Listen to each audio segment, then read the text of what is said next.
Le président de la République Faure Essoe-Zimna Gnassingbé a conféré mercredi 30 octobre 2024 à Lomé avec une délégation de l'Église des Assemblées de Dieu du Togo, conduite par son ancien président national, le révérend pasteur Diakouti Mitré. Au centre des échanges, la présentation des nouvelles instances dirigeantes mises en place en juillet dernier. Ainsi, le nouveau bureau exécutif composé de 7 membres et dirigé par le révérend docteur Adade Ayi a été présenté au chef de l'État. Les deux parties ont également discuté de la promotion du dialogue interreligieux ainsi que le renforcement de la cohésion sociale. L'Église des Assemblées de Dieu est implantée au Togo depuis 1936. Sa mission est diverse, notamment l'évangélisation, la formation et la réalisation des œuvres sociales. Elle est en ce sens active dans les domaines de l'éducation, la microfinance, la santé, la protection des personnes en situation d'handicap. Comme annoncé tantôt dans les titres, la rentrée académique 2024-2025 à l'IAEC, Institut africain d'administration et d'études commerciales, a bel et bien débuté avec une série de réformes et d'initiatives visant à améliorer l'expérience académique et professionnelle des étudiants. Les examens d'État dans les universités privées, comme l'a instauré le gouvernement togolais, fait partie des priorités de cette institution. À cet effet, les responsables étaient face à la presse ce mercredi 30 octobre dans le but de présenter l'Institut et leur auto-évaluation. Je vous invite à suivre Innocent Kagbara, président du conseil d'administration de l'IAEC Togo. Nous avons parlé des examens d'État. Nous avons été saisis par le ministère parce qu'il y a 69 programmes qui sont validés par l'État et nous nous apprêtons pour participer à ces examens qui auront lieu cette année. Donc, c'est une très bonne chose, l'assainissement, c'est une très bonne chose, la régulation. Il faut de la régulation, c'est pour ça que nous avons initié aussi avec des collègues les universités vertueuses pour faire la promotion de la qualité. Et le second point, c'est que nous avons présenté à la presse nos résultats d'auto-évaluation. Donc, nous sommes revenus sur l'ensemble des entités, la structuration de l'école pour montrer un peu ce que nous faisons ici. Donc, nous voulons aller dans le sens de la qualité. Quoi qu'on dise, il faut que nous puissions accompagner l'État dans sa politique d'assainissement. La rencontre a été couplée de la visite des lieux comme les salles de conférence, d'informatique, salles de cours, l'infirmerie, des bureaux réservés aux étudiants et bien d'autres départements encore. Retrouvons Innocent Kagbara, président du conseil d'administration de l'IAEC pour plus de détails. La différence, c'est que nous avons fait notre auto-évaluation, nous ne cachons rien, nous avons montré aux yeux du monde qui nous sommes. Nous sommes dans une démarche d'assurance qualité, nous sommes en train de renforcer nos labos, nous sommes en train d'investir dans les infrastructures et nous sommes en train de recruter des professeurs de qualité, nous en avons, nous sommes en train de renforcer. Donc la différence, en plus, nous avons montré une plateforme que les autres n'ont pas. C'est une plateforme de gestion qui gère l'ensemble de l'école et tout le monde peut avoir accès, il suffit qu'on puisse vous envoyer les codes. Et nous avons aussi une plateforme de cours en ligne qui est une plateforme virtuelle. Donc vraiment, nous sommes inscrits dans une démarche qualité et nous encourageons les gens à nous faire confiance parce que nous devons faire de la qualité si nous voulons faire de notre pays l'or de l'humanité. La discipline est de mise. C'est clair que si vous ne venez pas, vous ne pouvez pas faire des évaluations ici. Donc, vous devez venir au cours et il y a un suivi qui est fait pour que les étudiants puissent venir au cours et qu'ils puissent passer les évaluations. Il y a l'anonymat. On a un service des examens qui s'occupe des examens. Il y a l'anonymat, le désanonymat. Il y a un jury qui délibère avant l'affichage des notes. Et cela est important pour une université ou bien une EPS qui veut faire de la qualité. Et c'est ce que nous faisons. À noter qu'en plus des cours traditionnels, une attention particulière est portée à la maîtrise des outils numériques et de nouvelles technologies pour préparer les étudiants à des carrières modernes et exigeantes. Radio Auréole, c'est la santé, l'éducation et la musique. Si vous venez de nous rejoindre, nous sommes à l'heure des informations.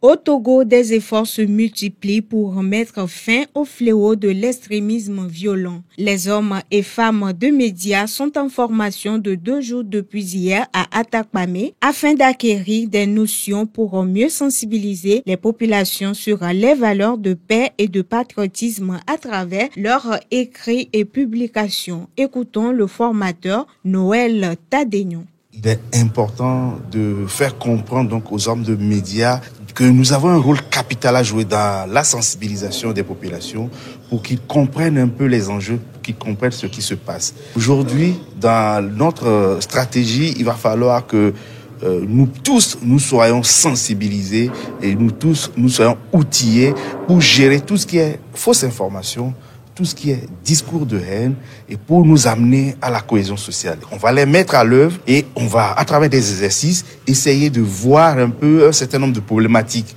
pour amener après la cible à comprendre. Et si la cible comprend mieux, elle pourra mieux expliquer aux populations les enjeux des thématiques dont on parle. Notons que cette lutte est soutenue par le gouvernement qui a mis en place un dispositif dénommé CIPLEV, Comité interministériel de prévention et de lutte contre l'extrémisme violent, et le PNUD suivant, Epiphanie Roumet, chef unité gouvernance du PNUD au Togo. Le PNUD, en tant qu'agence de développement du système des Nations Unies, dans la mise en œuvre de l'agenda des Nations Unies pour la paix durable, accompagne cette activité devant permettre aux médias d'avoir les informations idoines, les outils nécessaires afin de renforcer leur travail d'information, de conscientisation de la population sur les problématiques de développement.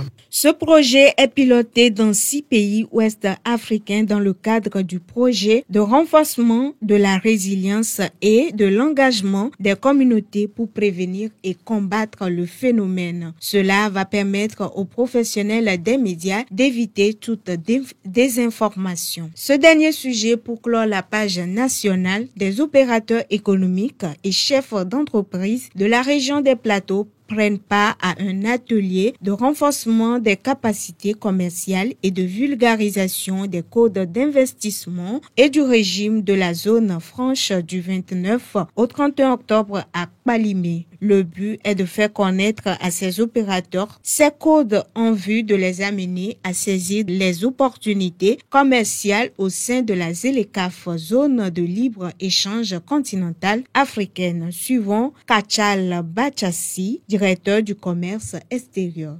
Tous ces instruments-là seront passés en revue au cours de cet atelier pour pouvoir leur permettre de se préparer pour tirer profit de cette zone de libre-échange continentale africaine. Et de les amener à participer activement à la zone de libre-échange en tirant profit. Ça veut dire quoi? C'est le développement économique, c'est la réduction de la pauvreté, la création d'emplois. Parce que la ZLECAf vise quoi aussi? L'industrialisation. Et qui dit industrie dit main-d'œuvre. Qui dit main-d'œuvre dit emploi. Qui dit emploi dit quoi? Réduction du chômage. Le ministre délégué auprès du ministre du Commerce, de l'Artisanat et de la Consommation locale, professeur Kosivi Hunake, a salué la pertinence des thèmes choisis qui visent à renforcer la compétitivité et le développement économique. C'est le lieu ici, pour moi, de rendre avec déférence un hommage mérité à son Excellence, M. Faure Essaoghina Gnassingbé, président de la République, pour sa grande vision de faire du Togo un pays émergent à l'horizon 2030. Face aux défis mondiaux, il apparaît nécessaire de multiplier des initiatives de sensibilisation des opérateurs économiques que vous êtes. Je vous invite à une participation active en posant des questions pertinentes qui vous permettront de mieux vous approprier les défis et enjeux actuels et futurs, afin de renforcer la résilience et la compétitivité de vos entreprises. Radio Auréole.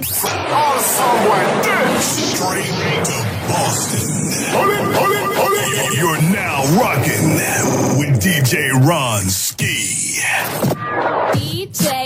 Seconde partie de cette édition, l'actualité internationale au Sénégal. La scène politique est en ébullition alors que la campagne pour les élections législatives anticipées bat son plein. En plein meeting dimanche à Thiès pour rallier les voix des électeurs, le Premier ministre Ousmane Sonko a fait des révélations fracassantes sur le régime de Macky Sall. Il a affirmé qu'une colossale et suspecte somme avait été découverte sur le compte bancaire d'un dignitaire proche de l'ancien président. Plus de 1000 milliards de francs CFA ont été découverts dans le compte d'un dignitaire du régime de Macky Sall. Pensez-vous que cela soit normal? Cet argent doit revenir dans le pays, a relevé Ousmane Sonko, rappelant au passage la promesse du président Bassirou Diomaye Faye de mettre en œuvre une reddition des comptes visant à ce que ceux impliqués dans la mauvaise gestion rendent des comptes devant la justice sénégalaise. C'est ainsi que s'achève cette édition. Merci à vous tous qui l'avez suivi par tout à l'heure. Merci à Féton pour la mise en onde. Présentation, Rola Cyclo, nos programmes se poursuivent.